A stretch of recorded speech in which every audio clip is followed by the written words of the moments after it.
West Bengal State University BA third semester Bangla এমআইএলের গতবারে যাদের সাপ্লি ছিল তাদের জন্য আমার এই সাজেশন। আশা রাখি এই সাজেশনের মধ্য থেকেই তোমরা সব প্রশ্ন পেয়ে যাবে। তোমরা জানো প্রত্যেকটা গ্রুপ থেকে একটা করে 10 নম্বরের প্রশ্ন হয়, 4টে 4 10 40, আর লাস্টের গ্রুপ থেকে 5x2 দুটো 5 নম্বরে করতে হয়। সেইভাবে আমি সাজেশনটা সাজিয়েছি। দেখো, একের কয় আছে বাংলা গদ্য সাহিত্যের বিকাশে ফটিউলাম কলেজের অবদান আলোচনা করো। খ বাংলা গদ্যের যথার্থ শিল্পী কাকে বলা হয়, কেন পণ্ডিত ঈশ্বরচন্দ্র বিদ্যাসাগরকে বাংলা গদ্যের জনক বলা যায় কি, যুক্তিসহ আলোচনা করো। গ বাংলা গদ্যের বিকাশে রাজা রামমোহন রায়ের অবদান কতখানি তা তোমার নিজের ভাষায় লেখো। 4 ঘ হচ্ছে বাংলা সাময়িক পত্রের ইতিহাসে সংবাদ প্রভাকর, বঙ্গদর্শন, সমাচার দর্পণ ও ভারতী পত্রিকার ভূমিকা লেখো। দিগদর্শন থেকে বঙ্গদর্শন পর্যন্ত বাংলা সাময়িক পত্রের ইতিহাস লেখো। এবার 2 ক দেখা হুতম প্যাঁচার নকশা গ্রন্থে লেখক কালীপ্রসন্ন সিংহ দুর্গোৎসবের যে পরিচয় দিয়েছেন তার নিজের ভাষায় লেখো। ক হচ্ছে হুতম প্যাঁচার নকশার দুটি প্রধান চরিত্র সম্পর্কে আলোচনা করো। ক হুতম প্যাঁচার নকশা গ্রন্থ অবলম্বনে 19 শতকের সমাজচিত্রের পরিচয় দাও। আর গ হচ্ছে হুতম প্যাঁচার নকশা গ্রন্থের লেখক চড়ক পার্বণ উৎসবের যে পরিচয় দিয়েছেন তার নিজের ভাষায় লেখো। এবার 3 ক সাহিত্যিক মহাকাব্য সৃজনে মাইকেল মধুসূদন দত্তের অবদান প্রাসঙ্গিক কাব্য অবলম্বনে আলোচনা করো। মধুসূদনের কবি প্রতিভার পরিচয় দাও। খ বাংলা কাব্য সাহিত্যে ভোরের পাখি কাকে বলা হয়, তার কাব্য কৃতিত্বের পরিচয় দাও। দেখো, তোমরা আমার স্টার চিহ্নগুলো দেওয়া হয়নি, এগুলো একটু ভালো করে করবে। যেমন 1 গ বাংলা গদ্যের বিকাশে রাজা রামমোহন রায়ের অবদান। গ হচ্ছে বাংলা সাময়িক পত্রের ইতিহাসে সংবাদ প্রভাকর। 2 ক হচ্ছে হুতম প্যাঁচার নকশা গ্রন্থের লেখক কালীপ্রসন্ন সিংহ দুর্গোৎসবের যে পরিচয় দিয়েছেন। আর গ হচ্ছে হুতম প্যাঁচার নকশা গ্রন্থে 19 শতকের সমাজচিত্রের পরিচয়।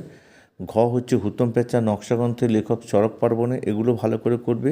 3 ক খটা ভালো করে করবে। এবার গ হচ্ছে 19 শতকের কাব্য প্রতিভার ইতিহাসে যে কোনো একজন মহিলা কবির কাব্য প্রতিভা বিশ্লেষণ করো কিংবা কবি কামিনী রায় সম্পর্কে আলোচনা করো। ঘ হচ্ছে 19 শতকে কাব্য কবিতার ধারায় রঙ্গলাল বন্দ্যোপাধ্যায় ও হেমচন্দ্র বন্দ্যোপাধ্যায়ের অবদান আলোচনা করো। 4 ক এটা ভালো করে করবে মধুসূদন দত্ত ঈশ্বরচন্দ্র বিদ্যাসাগর সনেট অবলম্বনে ঈশ্বরচন্দ্র বিদ্যাসাগরের প্রতি কবির যে গভীর শ্রদ্ধা প্রকাশিত হয়েছে তার নিজের ভাষায় লেখো। খ এটাও ভালো করে করবে কমলা কামিনী সনেটটির মূল ভাববস্তু ব্যাখ্যা করো বা কমলা কামিনী সনেটে যে পৌরাণিক কাহিনী আছে তা নিজের ভাষায় লেখো।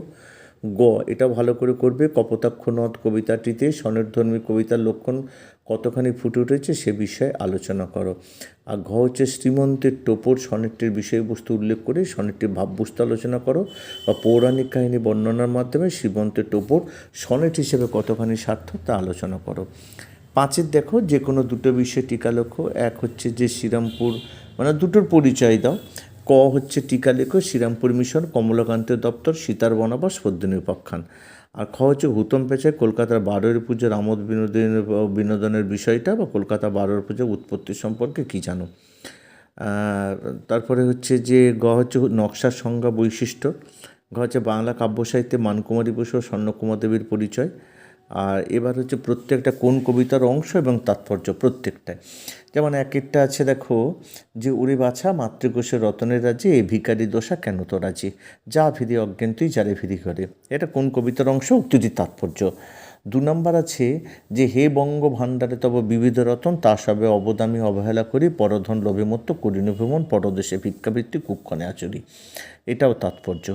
3 নম্বর যে জন আশ্রয়লয় সুবর্ণচরণে গিরিশ দীর্ঘ শির তরুদল দাসরূপী ধরি আর কি হবে দেখা কমলে কামিনী আমি হেরিনু স্বপনে কালিদহে। আর পরেরটা আছে বজ্রনাকে মৎস্যরঙ্কে যথা নভস্থলে বিঁধেবাজ রক্ষিব স্বজনী খুলনা ধন আমি। যদি ভিডিওটি ভালো লাগে অবশ্যই বন্ধুদের শেয়ার করে তাদেরও জানতে সাহায্য করবে।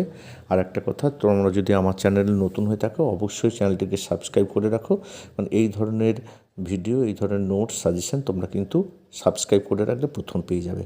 আজ এই পর্যন্ত, আবার দেখা হবে পরবর্তী কোনো ভিডিওতে।